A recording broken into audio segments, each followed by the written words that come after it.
Gloria a Dios. Leemos la santa y bendita palabra del Señor. Leo para ustedes con la bendición del Padre, del Hijo y del Espíritu Santo. La iglesia dice: amén. Amén. Gloria a Dios. Puesto que ya muchos han tratado de poner en orden la historia de las cosas que entre nosotros han sido ciertísimas, tal como nos lo enseñaron los que desde el principio lo vieron con sus ojos y fueron ministros de la palabra, me ha parecido también a mí, después de haber investigado con diligencia toda la cosa desde su origen, escribírtelas por orden, oh excelentísimo Teófilo, para que conozcas bien la verdad de las cosas en las cuales has sido instruido. Amado Dios y Padre Celestial, te adoramos y te bendecimos. Te damos todo honor, toda honra y toda gloria, toda alabanza es para ti, mi Señor. Gracias por el privilegio, mi Dios, de tenernos, de traernos, Espíritu Santo, a tu casa, a este lugar que has constituido como casa de Dios y puerta del cielo. Bendícenos en esta mañana a través de tu palabra, porque tu palabra es espíritu y es vida. Tu palabra es paz, es salvación, es sanidad, es liberación. Muchas gracias, mi Padre, en el nombre de Jesús. Amén y amén. Gloria a Dios. Puede colocarse cómodo, brindando un fuerte aplauso al Señor. Gloria a Dios.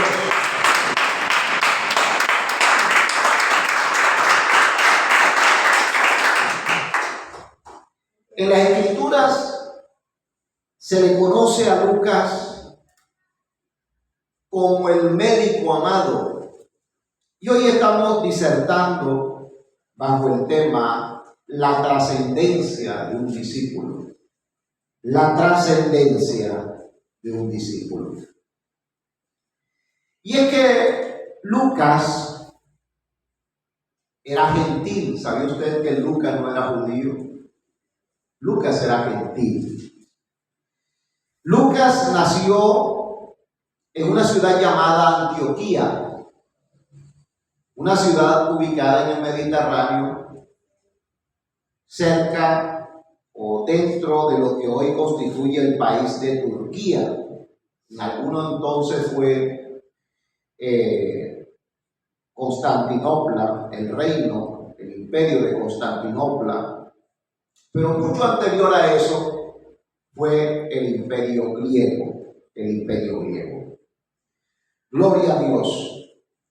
Así que este joven creció en una familia pagana,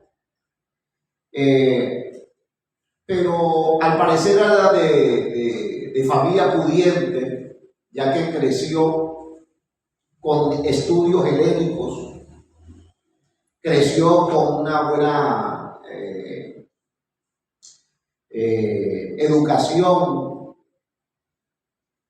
y en uno de los viajes misioneros, este hombre llega a los caminos del Señor.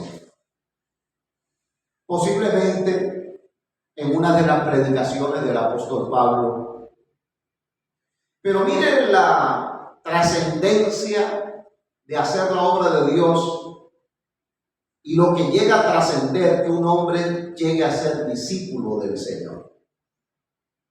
Lucas posteriormente, aun cuando había sido un hombre pagano, gentil, que se había convertido al cristianismo, él, como lo vemos en la Escritura, porque él fue un fiel compañero del apóstol Pablo, en su conversión y en su vida cristiana, un hombre que anduvo con Pablo en todo momento. Es más, se dice que la mayor cantidad de cartas escritas o que aparecen como autoría del apóstol Pablo no fueron escritas por puño y letra de Pablo, sino de Lucas. Siendo así, mi amado hermano, encontramos que un hombre gentil, no era judío, convertido al Señor. Cómo Dios, mi amado hermano, usa muchas veces el conocimiento que adquirimos allá en el mundo, los dones, talentos, las capacidades que podemos obtener para el beneficio del Evangelio. Lucas escribió este Evangelio, el Evangelio según San Lucas. Y el libro de Hechos fue escrito también por Lucas. Y si la mayoría de cartas fueron del apóstol Pablo a las iglesias, fueron escritas por él también, encontramos que fue uno de los mayores escritores del Nuevo Testamento. Lucas era médico por profesión y también era historiador. De allí, mis amados, hay en este capítulo 1, versículo 1 al 4, hay una dedicatoria a Teófilo.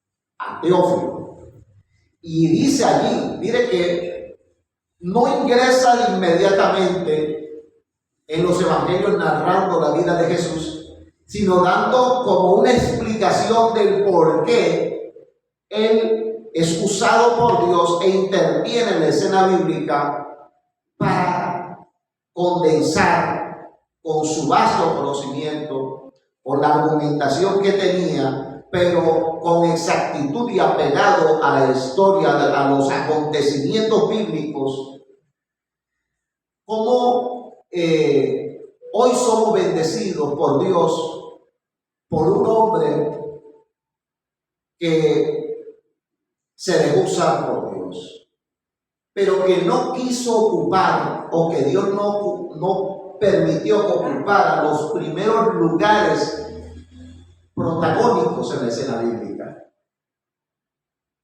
Si usted se fija, él fue un discípulo de Pablo.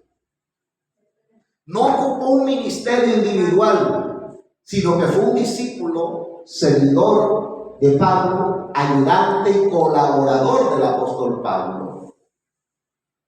Es decir, entonces, mi amado hermano, que muchas veces no se necesita, por así decirlo, y valga la expresión, de grandes alaratas para llegar a ser un gran siervo de Dios usado por el Señor. Amén.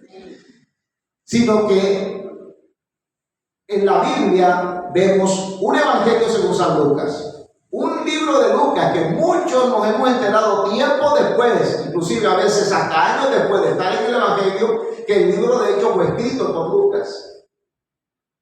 Que las cartas paulinas, muchas de ellas fueron escritas por Lucas, que fue médico, que fue gentil, que nació en una ciudad ubicada en el Mediterráneo griego, que fue un hombre tal vez de familia pudiente, que lo instruyó, lo educó, estuvo en las mejores universidades tal vez o escuelas de aquel entonces, para aprender aquel conocimiento helénico. Pero al fin y al cabo, mi amado hermano, vemos cómo puede llevar un hombre que se convierta al Señor a ser grandemente usado por Dios. Solamente 4 veces el Nuevo Testamento menciona a Lucas. Solamente 4 veces. En comparación a Pablo, ¿cuántas veces se menciona a Pablo, verdad? ¿Cuántas veces se menciona al Señor Jesús y a los demás apóstoles? Pero de Lucas se menciona solamente 4 veces. Sin embargo, vemos, y hoy todos los días leemos este libro, donde la mitad de este libro, que es el Nuevo Testamento, la mayoría de él fue escrito por este hombre. Amén. Pero mira lo que dice: puesto que ya muchos han tratado de poner en orden la historia de las cosas que entre nosotros han sido ciertísimas. Es decir que aquí está describiendo Lucas que hubieron otros hombres que trataron de colocar en un orden de ideas y condensar en las escrituras, en el pergamino en aquel entonces, los acontecimientos, los hechos, las palabras de Jesús. uno de los evangelios, o podemos decir que el evangelio que marca una cronología muy exacta, es Lucas. Porque, miren, mi amado hermano, muchas personas menosprecian lo que Dios permite que nosotros vivamos en el mundo, pero vemos en la Biblia cómo Dios usa muchas cosas que aprendimos en el mundo. Lo bueno, y lógicamente desechamos lo malo. Amén. El mismo apóstol Pablo, que venía de familia pudiente, que era un hombre ilustrado, educado, vemos cómo sus escritos, sus cartas, forman parte de la gran mayoría del Nuevo Testamento.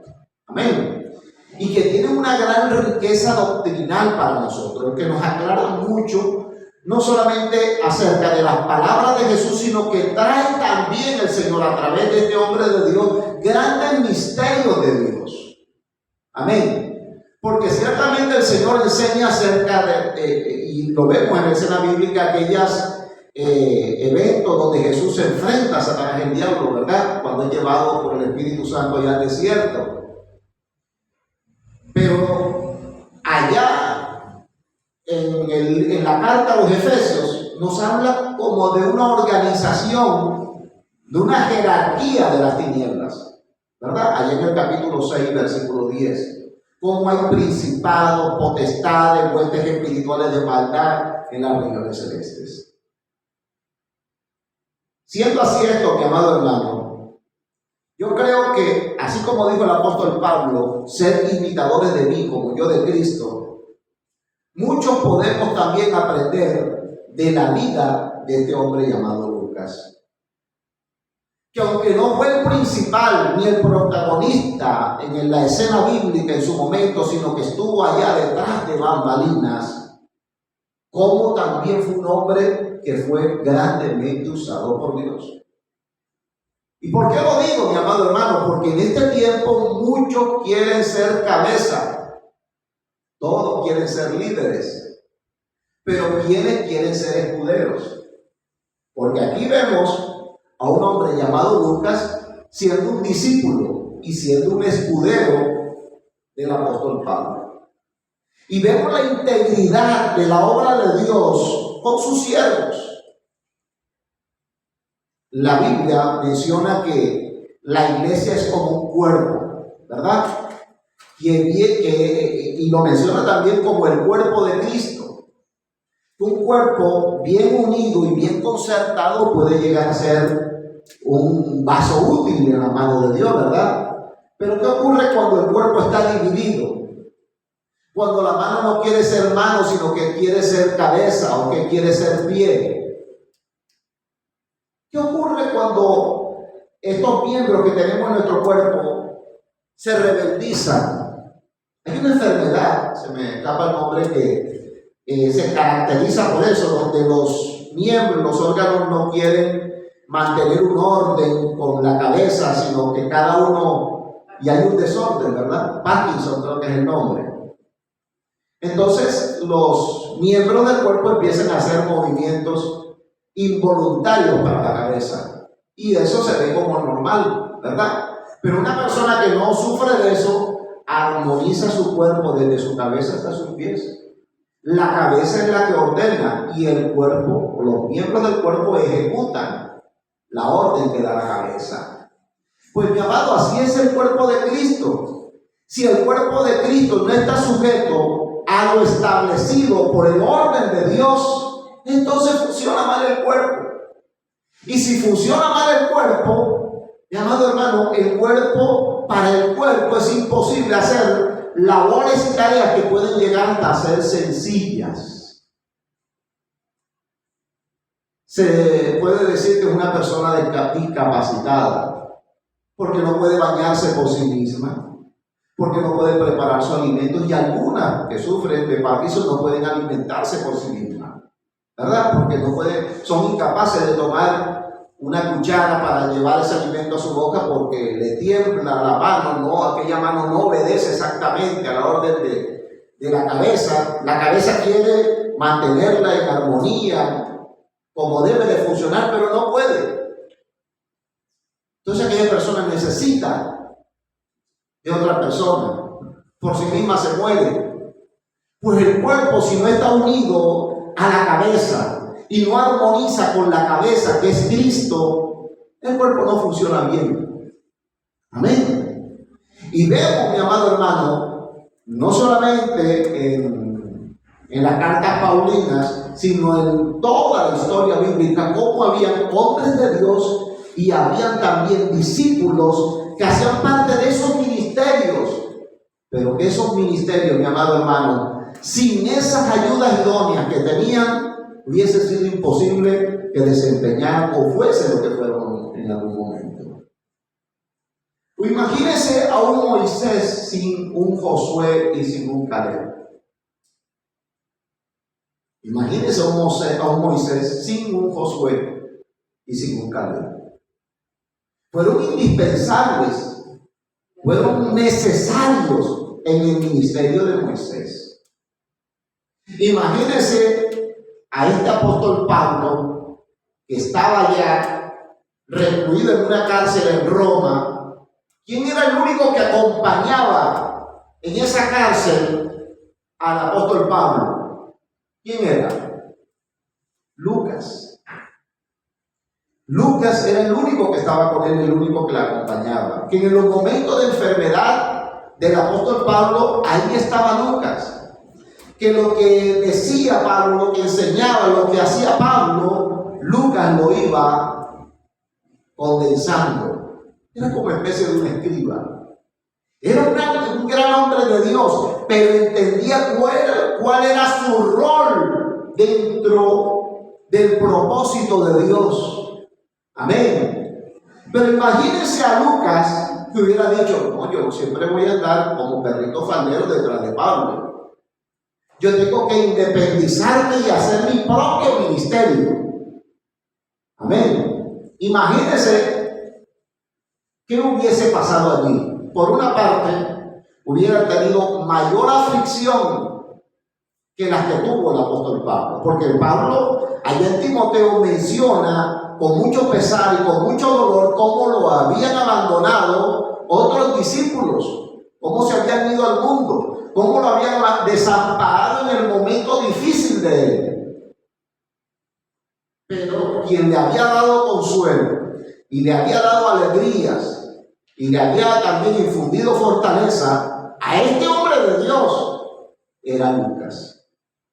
Amén a su nombre. Y ciertamente todos nosotros como siervos de Dios, nuestra fortaleza está en Jesús. Pero Dios usa a sus siervos también. Amén a su nombre.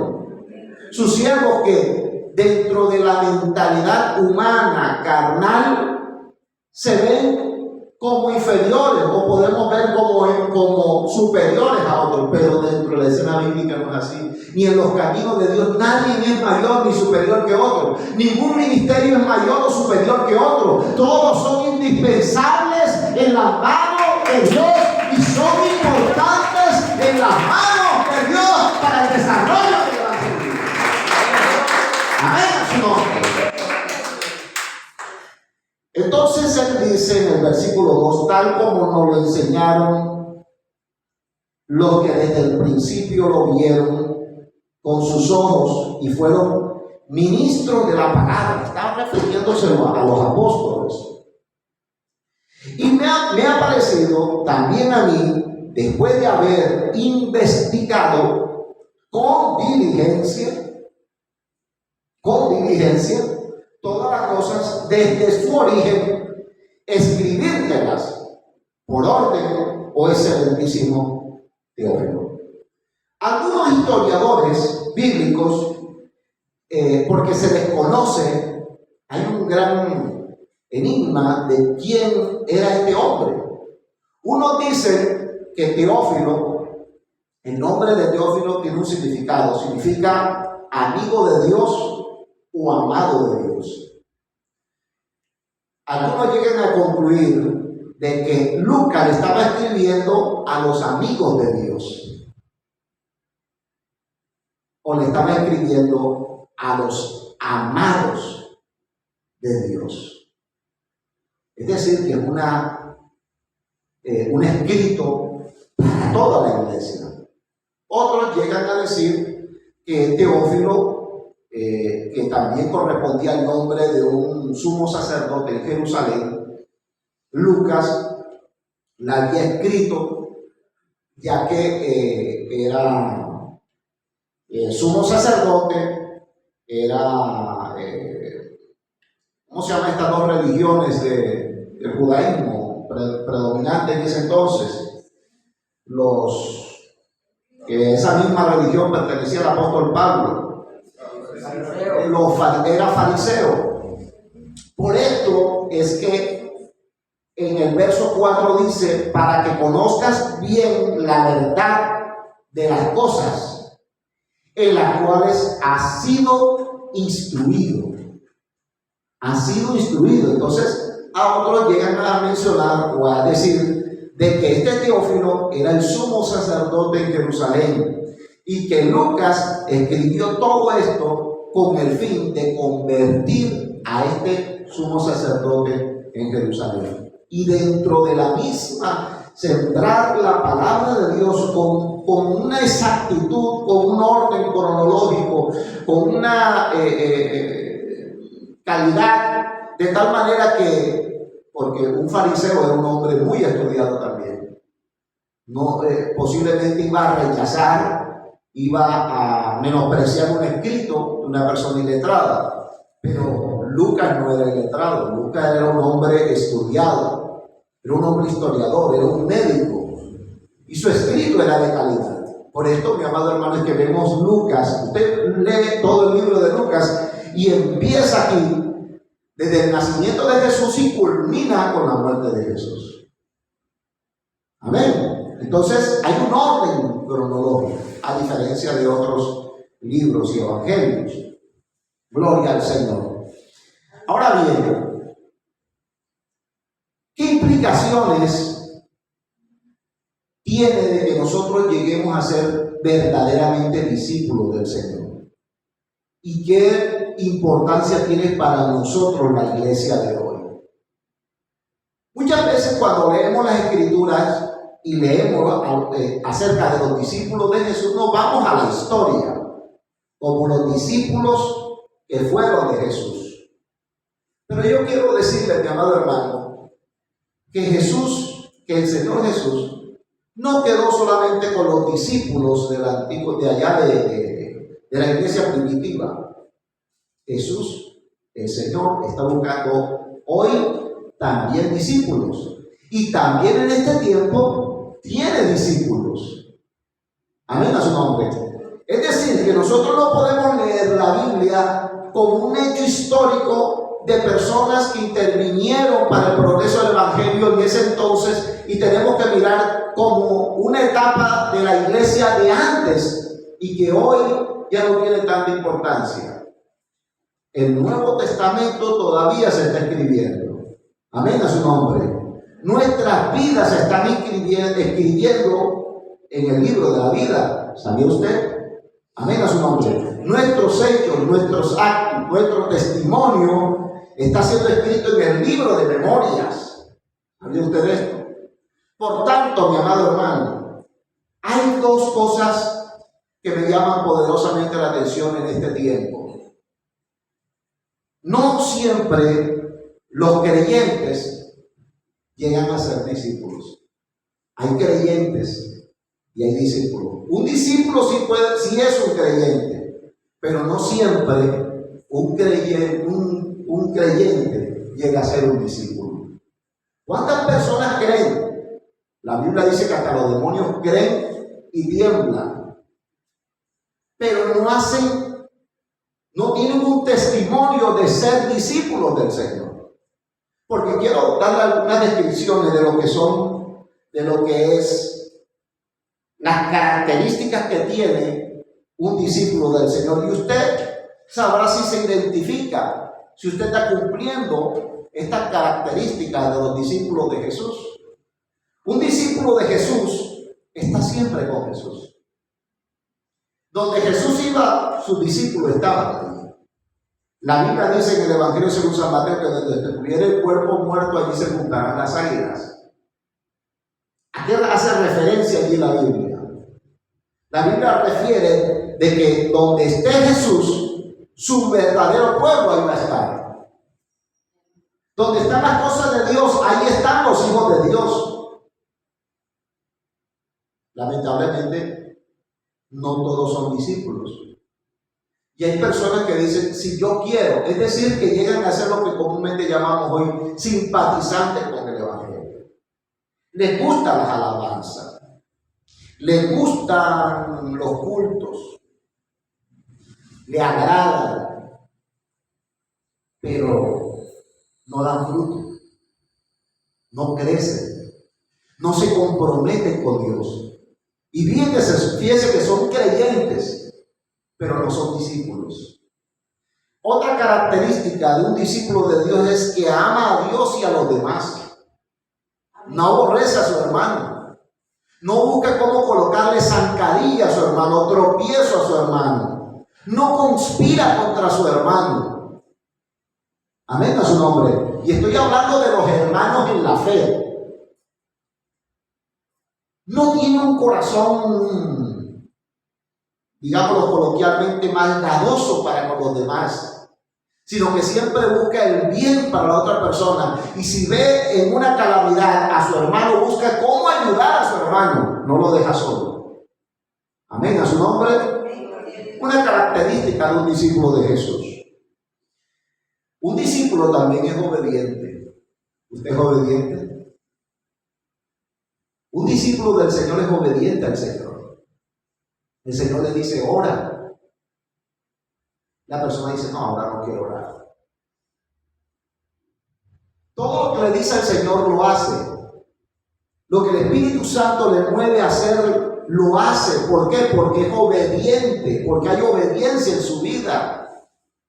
Es una característica de un discípulo de Jesús. Cuando el Señor le decía a sus discípulos que fueran a tal lugar, que fueran a predicar allá, que fueran a buscar un alma allá, que ellos, ¿qué es lo que hacían?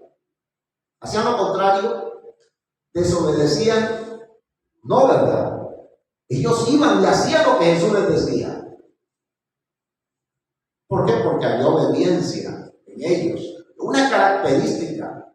Hoy vemos personas que no se sujetan a los pastores, no se sujetan a las autoridades superiores, no se sujetan a nadie. ¿Y por qué no se sujetan? Porque no son ovejas, no son discípulos, son cabritos. Un cabrito no se sujeta a nadie. Dice que se sujeta a Dios nada más, pero ni a Dios se sujeta. Amén a su nombre. Porque Dios mismo, que es autoridad, Él delega autoridad. A su nombre damos gloria. Delega autoridad hacia sus siervos, en sus siervas, delega autoridad. Y cuando nosotros como discípulos desobedecemos al hombre, a la mujer de Dios, estamos desobedeciendo a Dios. Por supuesto que aquella obediencia no tiene que ser ciega. La obediencia a ese siervo, a esa sierva de Dios, tiene que ser conforme a la Escritura, a lo correcto de Dios. No es que si aquella persona nos dice, tírate de ese peñasco, se va a tirar, sino que va a saber que lo que le tiene el discernimiento el discípulo, de que lo que le dice su pastor, su pastora, está de acuerdo a la Escritura y es de Dios, entonces obedece. Amén, obedece. Otra característica de un discípulo es que es imitador de Cristo. Imita. Generalmente cuando estamos empezando en el Señor queremos imitar a los siervos de Dios, ¿verdad? Y muchas veces lo hemos visto como malo, pero es una actitud que es lógica y natural de los que son discípulos. Es lógica y es natural. ¿Por qué? Porque cuando empezamos en los caminos del Señor y vemos a los más ancianos, a los más adultos en la fe, dentro de las congregaciones, ¿qué es lo que solemos decir? Queremos ser como Él. Yo quiero ser como ese hombre de Dios. Mira cómo predica, mira cómo esa mujer canta, mira cómo ese hermano toca aquel instrumento. Estamos imitando, queremos imitar a aquella persona. Hasta cuando ya vamos logrando una madurez espiritual y vamos encontrando nuestra identidad en Dios. Amén a su nombre. Porque cada uno de los que estamos aquí tenemos una identidad en Dios. Usted no predica como yo, ni yo predico como usted. Y menos canto como usted, porque yo no canto. Amén. O canto enredado. Cada quien tiene un ministerio y un don de Dios, pero cuando estamos empezando queremos imitar a los hombres de Dios. ¿Por qué? Porque vemos a Cristo, porque vemos la gracia de Dios en ese hombre, en esa mujer de Dios. Por eso tratamos de imitarlo, tendemos a imitarlo. Es lo que tiene ese siervo de Dios, lo que tiene esa sierva de Dios, lo que queremos para nosotros también. Amén a su nombre. Los verdaderos discípulos del Señor son firmes en la palabra de Dios, no son fluctuantes. Hoy creo, mañana no sé, será. No tengo duda del Evangelio, creo ciegamente en la palabra de Dios, en los consejos de Dios, creo. Soy firme en mis convicciones. Hay personas que siempre están dudando, no tienen raíces profundas en el conocimiento de Dios, en la palabra de Dios. ¿Por qué no tienen raíces? Porque no tienen búsqueda. Porque es que la búsqueda en Dios es la que nos da raíces, la que nos hace profundizar en el Evangelio. A su nombre. Los discípulos tenían comunión con otros creyentes. Hoy vemos, mi amado hermano, divisiones, grandes divisiones, no solamente dentro de la iglesia en general, sino dentro de las iglesias locales. Yo lo viví en una iglesia donde la mayoría de los miembros de la iglesia eran dos familias. Cuando unos cantaban, los otros se arrodillaban. Y cuando los otros predicaban, los otros se arrodillaban. Porque no había comunión. A veces estamos dentro de la casa de Dios, compartimos un mismo Padre, compartimos un mismo Salvador y un mismo Espíritu Santo, pero no tenemos el mismo Espíritu. Estamos divididos. Y Jesús dijo, una casa dividida contra sí misma, ¿qué dice? No puede prevalecer, aunque todos queramos lo mismo. Todos queremos el éxito en el Señor, ¿verdad? Todos queremos esa prosperidad espiritual para nuestra congregación y para nuestra vida. Queremos que haya un avivamiento y una explosión de crecimiento en la congregación. Todo lo queremos. Pero hay cosas que nos estorban y cosas que muchas veces no queremos lidiar. ¿Por qué no queremos lidiar? Es como, mi amado hermano, aquella pareja que se aman pero discutieron. Pero tiene una característica aquella pareja, ambos son orgullosos. Se aman mucho, quieren ser felices, pero el uno dice, si el otro me pide perdón, y la otra dice, si el otro me pide perdón. Entonces, como ambos son orgullosos, aquello es un tropiezo grande para que se lleguen a reconciliar. Hay parejas que por una mínima discusión demoran hasta meses sin hablarse. Personas que duran meses sin hablarse por causa del orgullo. Amén, a su nombre. Amén. Entonces, en este contexto, mi amado hermano, esto lo que nos impide es realmente mostrar frutos de que somos verdaderamente discípulos del Señor. Una serie de cosas que no convienen, pero que tenemos que tratar individualmente. Esto no es como aquella congregación donde había una prédica muy recia y Dios estaba exhortando y la hermana miraba al hermano que estaba al lado y le dio con el codo y le dijo, mira cómo Dios te está hablando. Y el otro le dijo, a ti también te está hablando. ¿Verdad? Pero no es así. Qué lindo cuando nosotros realmente somos autoanalíticos de nuestra condición y no buscamos en la palabra que Dios le hable a otro, sino que Dios me hable a mí. Amén a su nombre. Hay mensajes que yo he presenciado, que he sido testigo, donde Dios ha derramado y ha habido una palabra tremenda. Y el comentario que queda después, Dios, ¿cómo te habló, verdad? ¿Cómo le habló a la congregación? ¿Y a usted? Bueno, también, pero el mensaje fue sobre todo para tal hermano, fue para todos. Para todos. Amén, a su nombre.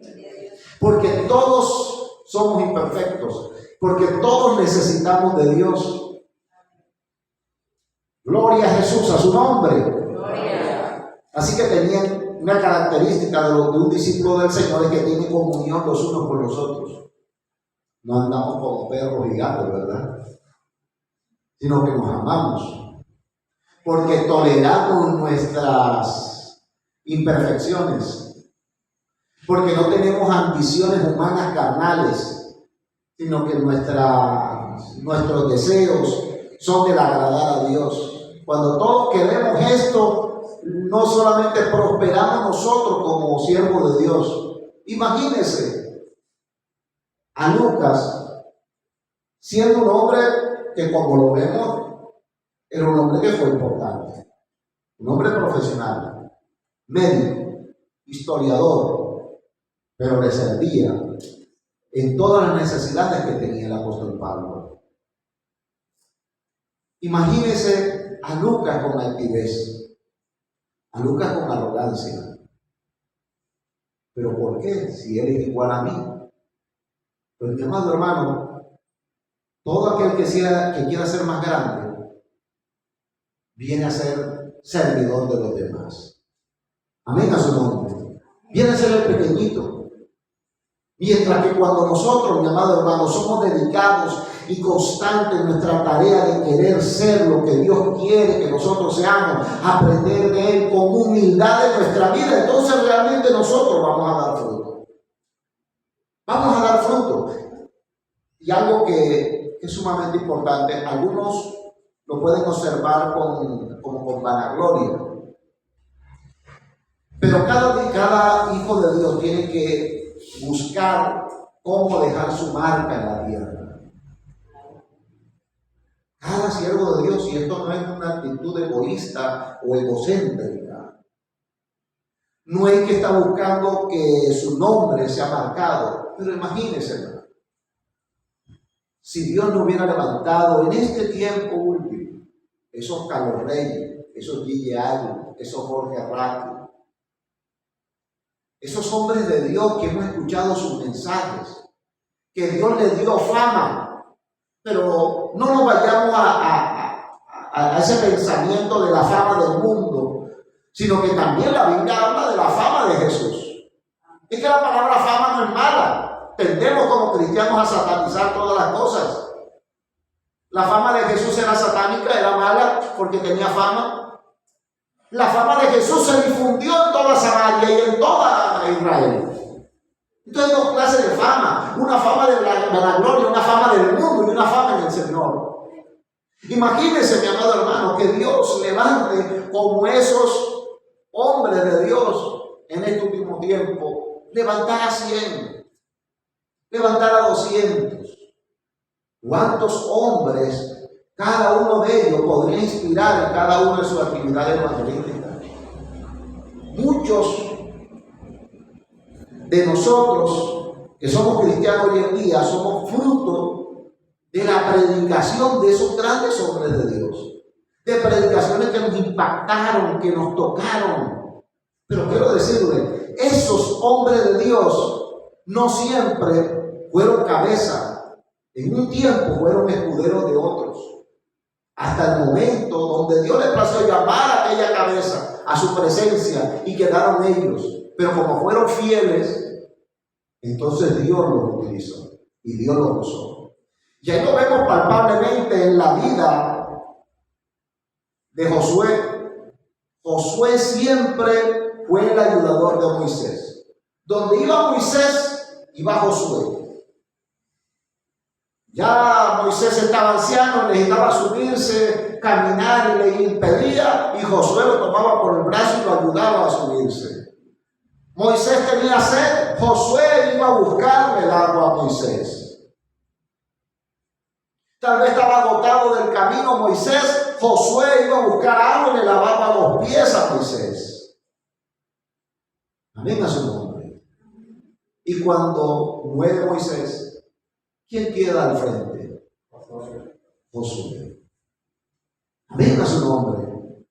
Aquel que fue un servidor, ahora Dios lo coloca por cabeza. Pero miren lo tremendo de esto. Y es que Josué durante toda su vida fue un servidor. Y cuando nosotros, mi amado hermano, hay algo que se llama inercia. Inercia es cuando se escucha mucho en la física, cuando un cuerpo va en una dirección, no puede tomar radicalmente otra dirección, sino que ese cuerpo tiende a ir hacia donde iba dirigido. Usted sale, para explicárselo gráficamente, usted sale corriendo aquí en línea recta, pero usted en un santiamén quiere tomar hacia un lado, no puede, el cuerpo le empuja hacia donde usted iba. Eso se llama inercia. Pues Josué tenía una inercia de servicio. Y cuando llegó a ser ya la cabeza visible, el líder en medio de Israel, continuó siendo un hombre de servicio para el pueblo de Dios. La importancia, mi amado hermano, alguien que no pasa por el servicio cuando es cabeza no sirve. ¿Sabe por qué no sirve? Porque no aprendió a servir. Porque no aprendió el misterio del servicio. A su nombre damos gloria. Porque busca ser servido antes que servir. El que no pasa por el proceso del servicio, como no aprendió a servir, quiere ser servido. Amén a su nombre. Vamos a dar un fuerte aplauso al Señor.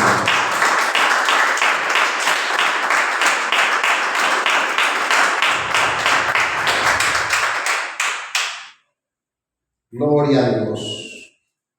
Un discípulo es alguien que ha tomado una firme decisión con todo su corazón de seguir a Jesús. Una firme decisión. Es una característica. Si usted quiere saber si usted es discípulo realmente de Jesús, usted tiene que saber esto.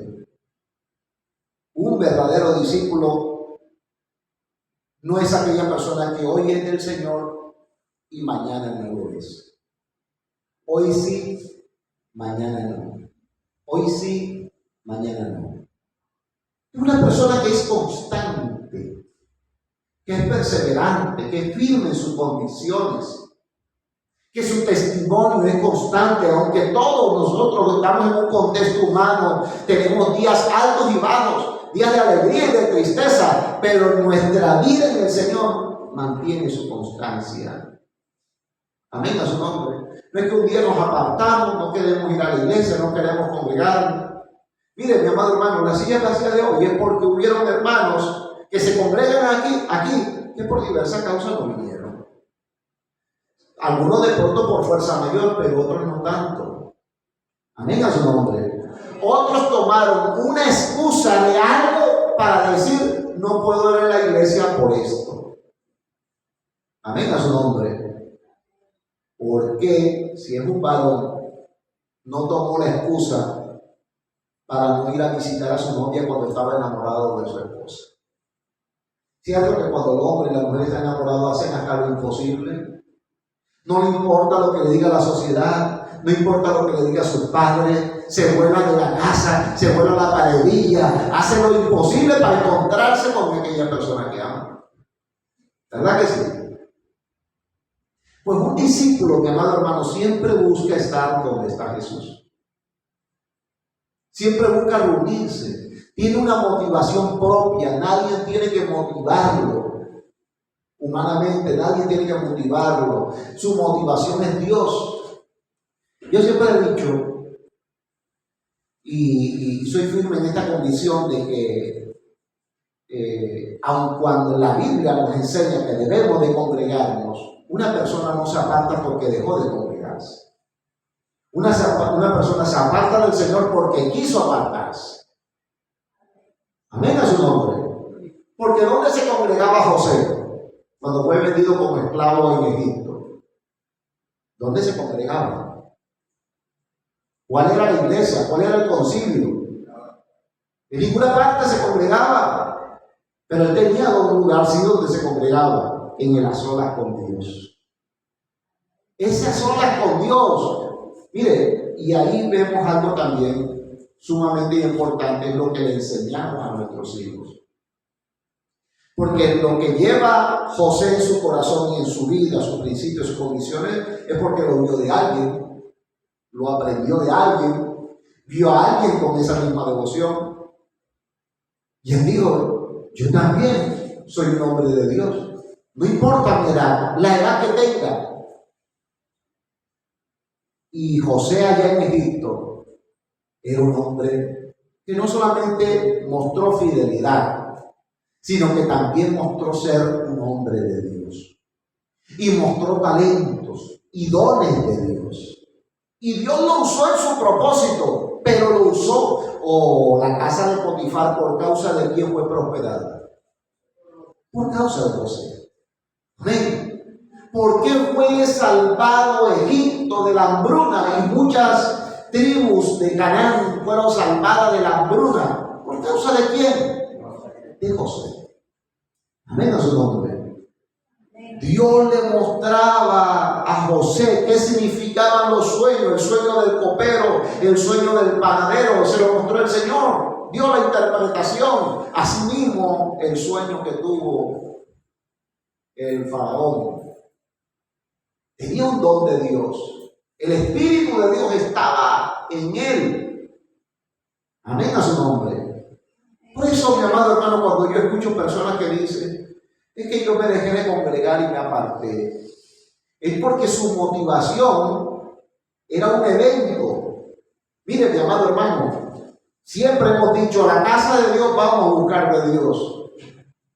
Pero yo he concluido en todo el transcurrir de los años que en la casa de Dios venimos a agradecer y a expresar a Dios lo que Dios nos ha dado allá en los secretos.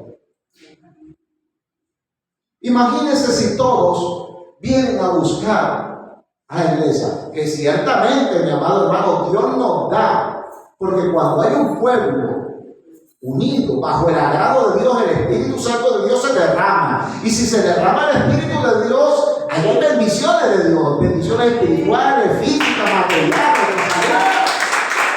Amén a su nombre, esto sin duda es así. Pero imagínese usted, mi amado hermano, una reunión de 100 personas. Y cada una de esas personas no viene a buscar el fuego aquí a la iglesia, sino que ya viene encendido del altar que tiene en su casa. Cada una de esas personas viene encendida. ¿Qué pasa si se juntan 100 personas encendidas? Es una llama, ¿verdad? Es un fuego grande. Bendita sea la gloria del Señor. Por tanto, usted no venga a buscar unción a la casa de Dios. Usted busque unción allá en el altar, en el secreto de Dios, y venga a traer esa unción a la casa de Dios. Amén a su nombre. Recuerden, hermano, no entremos en equivocación ni en dogma de hombre. Este edificio no es en sí la casa de Dios. La casa de Dios somos nosotros. Este cuerpo, somos el templo del Espíritu Santo. Esto es un templo físico donde nos reunimos. Decimos que es casa de Dios porque aquí se reúne el pueblo de Dios. Todos los templos de Dios se reúnen aquí. Amén a su nombre. Eso, mi amado hermano, nos da la característica para trascender como discípulos de Jesús. Porque uno lo ve, mi amado hermano, la pasividad, la parsimonia, la pereza del pueblo de Dios. Nos complacemos solamente con cada 8 días venir y sentarnos en una silla. Ya cumplí con Dios. Tremendo cumplimiento. ¿Y creen que eso es cumplirle a Dios? Que solamente usted venga cada 8 días, se siente ahí, escucha un mensaje, escucha la alabanza, 2 horitas, ya cumplí con Dios. Yo creo que, mi amado hermano, no es ni empezar. No es ni empezar. Alabados al nombre de Jesús. Es el secreto con Dios. Es la búsqueda con Dios. Es nuestra vida individual con Dios. Nuestra relación con Dios. Nuestro amor. Mire, Jeremías, ¿qué decía? Él quería callar el mensaje, pero ¿qué decía Jeremías? Hay un fuego dentro de mí que no me deja estar callado. Que tengo que divulgarlo, no puedo retenerlo. Mi amado hermano, cuando el fuego de Dios está en nuestra vida, no podemos retener el mensaje de Dios en nuestra vida. No podemos retener el testimonio de Dios en nuestra vida. A su nombre damos gloria. Pero si no buscamos de Dios, ¿qué hay? Nada. Frialdad, vacío. No somos bendición para nadie en esa condición. No somos bendición ni para la congregación, ni para los vecinos, ni para nuestra familia. Por el contrario, somos maldición. Porque ellos están escuchando que somos cristianos. Y si leen ese tipo de evangelio de nosotros, pobres, desabridos, sin sentido, dicen, ese es el evangelio, pero que era algo más grande. Pero cuando en nosotros realmente está la gloria de Dios, cuando en nosotros está la presencia de Dios, cuando nosotros somos testimonios vivos del poder de Dios, la gente va a conocer el evangelio a través de nosotros, de nuestro testimonio, de nuestra vida. Por eso es que el evangelio, mi amado hermano, no consiste ni en pan ni en dinero. Cosas que perecen, Dios las da por añadidura. Hay congregaciones que usted escucha hablado mucho sobre el dinero, y la prosperidad, y la superprosperidad, y prosperidad. Predican sobre la tierra. Pero nuestra vida y el evangelio consiste en algo más grande. Su final, su fin es la salvación del alma. Y eso nada material lo puede comprar. Absolutamente nada material puede comprar la salvación de un hombre. Usted no puede convertir a sus hijos ni a su familia con cosas terrenales. Usted podrá regalarle el último celular, el último iPad, colocar la mejor televisión por cable en su casa, podrá darle el mejor vestir, las mejores cosas, abrazarlo, besarlo y se va al infierno ese hijo. Va a tener una motivación buena, pero ¿de qué sirve la motivación si el alma no es salva? Por eso dice la Biblia que Él le aprovechar al hombre si granjeare todo el mundo y pierde su alma. Podemos tener todas las cosas materiales, todo lo material, y de nada sirve. Nada de eso tiene peso frente a la eternidad. Alabado sea el nombre del Señor. Gloria a Jesús. Levante su mano y adore a Dios en esta mañana. Mi amado hermano, tenemos que pararnos en el camino. Pararnos en el camino y preguntar por la senda antigua y caminar por ella. Porque ciertamente el evangelio que estamos viendo hoy, o que se ha visto últimamente, no es el verdadero. No es el verdadero. Alabado sea el nombre del Señor. Una iglesia de poder no consiste en que en esa iglesia haya un hombre de Dios. No consiste en que haya una mujer de Dios. Consiste en que todos los que se reúnen ahí son de Dios. En eso consiste. ¿Qué nos motivaba, hermano? Cada viernes caminar o tomar un autobús o tomar una bicicleta para ir al Romelio Martínez. ¿Qué nos motivaba?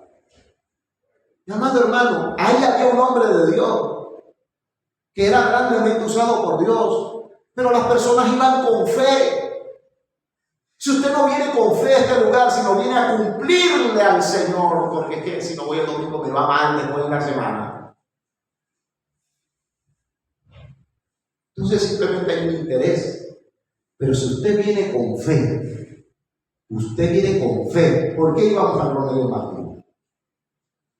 Mi amado hermano, porque sentíamos que necesitábamos de Dios. Y en ese lugar lo podíamos obtener. La bendición para nosotros la podíamos tener. Venga su nombre. Venga con ese pensamiento a la casa del Señor. Señor, voy por mi milagro. Y también voy a dar lo que tú me has dado a mí. ¿Usted ha visto una cena compartida? ¿Cómo es una cena compartida? Donde cada uno prepara un plato diferente, ¿verdad? Y hay unos mesones.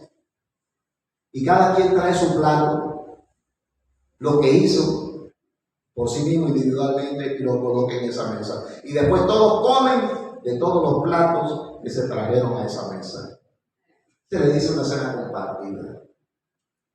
¿Qué tal si todos compartimos de nuestra cena con el Señor? ¿Qué tal si nosotros no tenemos una cena compartida material, así con alimentos, sino con este alimento de Dios que nos da a nosotros todos los días? Que usted pueda compartir con otros lo que Dios le da a usted. Amén a su nombre. Bendita sea la gloria del Señor. Gloria a Jesús. Estamos para terminar. En cierto sentido se puede decir que el discípulo radical es de vivir lleno de fe. Yo quiero que usted se vaya conmigo a 2 de Timoteo, capítulo 4. 2 de Timoteo, capítulo 4, versículo 11. Gloria a Jesús. Gloria al Señor. 2 de Timoteo, capítulo 4, versículo 11. Dice la palabra.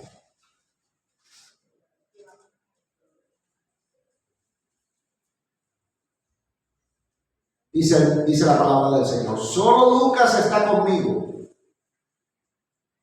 Toma a Marcos y tráele conmigo,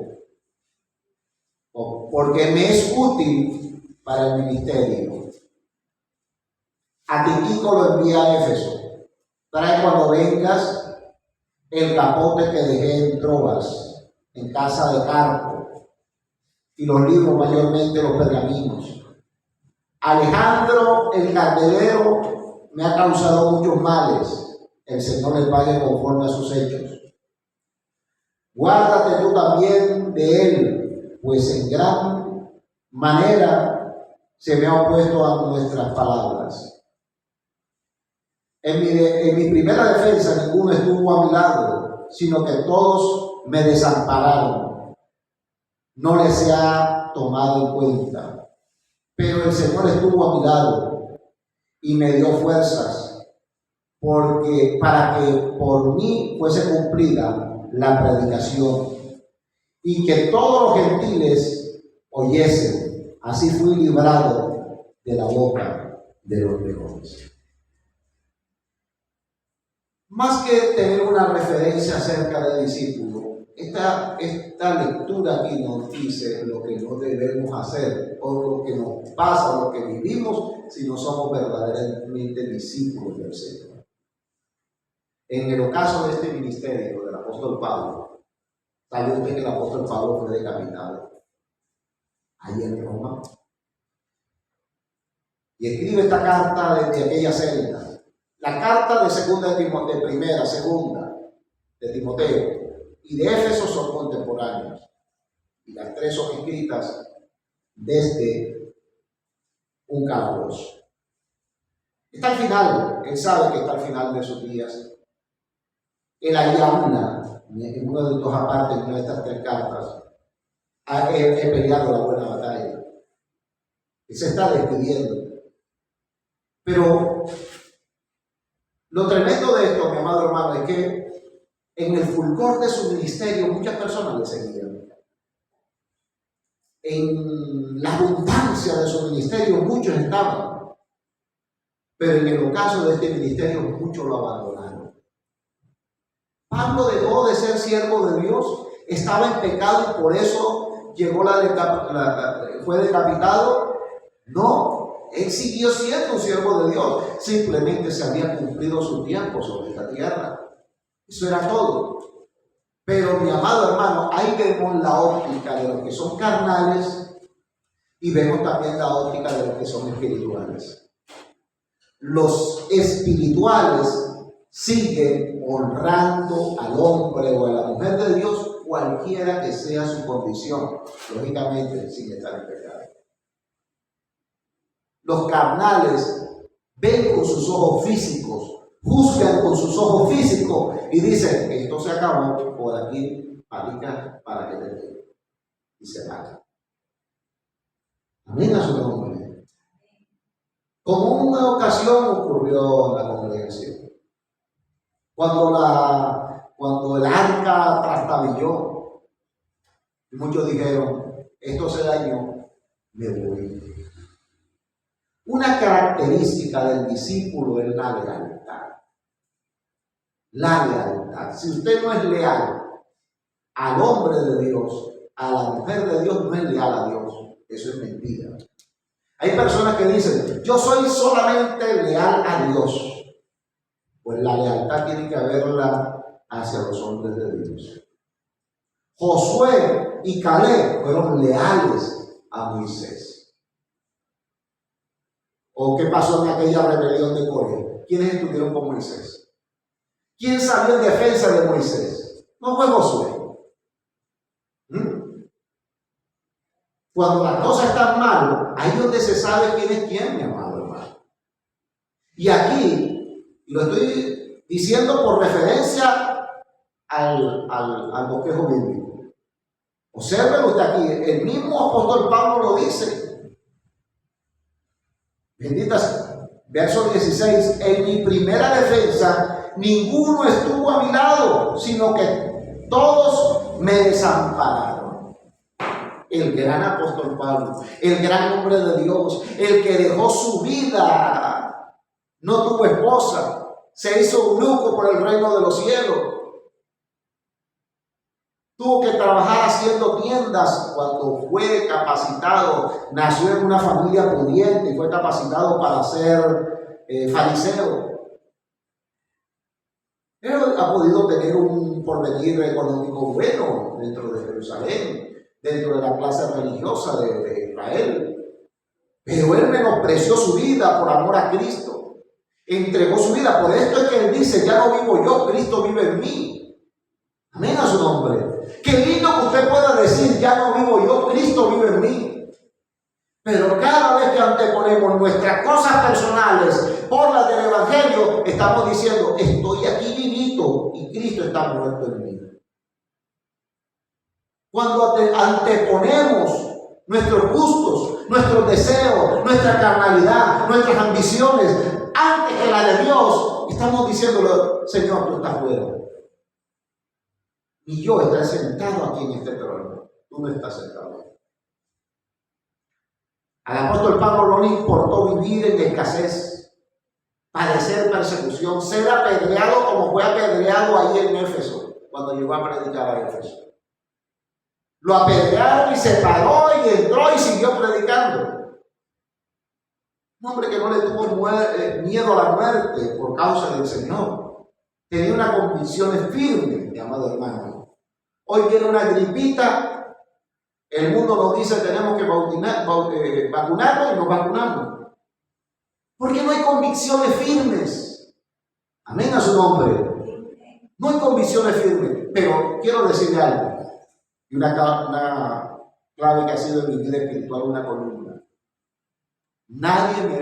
Muchas veces los que me motivan también pueden llegar a ser los que me entristecen. El hombre, aunque si bien muchas personas pueden tener buenas intenciones, pero realmente lo que verdaderamente nos ayuda a nuestra vida es el Señor, en lo espiritual. Y para tener esa riqueza de Dios hay que entrar en el secreto de Dios. Si no es allí, no tienes tu firmeza en el Señor, allí, en tu vida en intimidad con Dios, estás expensa. Es como construir la casa sobre la arena. En cualquier momento viene la destrucción. A su nombre, gloria a Dios. La trascendencia de un discípulo. Gloria a Jesús. Entonces, mi amado, vemos un joven gentil, un joven que se convirtió también en una de las predicaciones del apóstol Pablo, que había sido médico. Un médico en ese entonces podía tener buena riqueza, seguir viviendo muy cómodamente, pero prefirió seguir al apóstol Pablo, seguir en la obra de Dios, hacer la obra de Dios, y siguió al apóstol Pablo prácticamente hasta el final de sus días. Amén. Vamos a brindar un fuerte aplauso al Señor. Gloria a Jesús. Que esta palabra de hoy, mi amado hermano, nos invite a ser decididos, a ser arrojados, a preguntarnos, ¿para qué el Señor me llamó a su camino?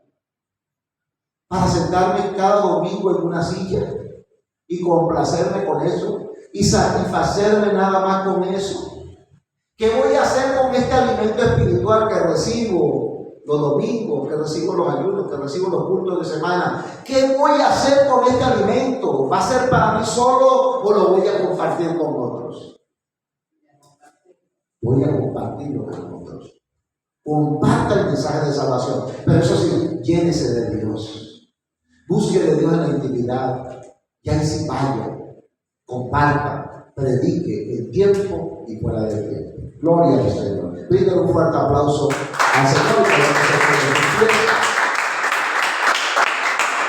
Aleluya, gloria a Dios. Amado Dios y Padre Celestial, muchas gracias, mi Señor, por el mensaje de esta mañana, bendito Dios.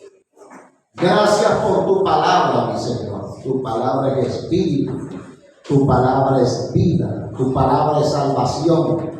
Tu palabra cambia y transforma, mi Señor.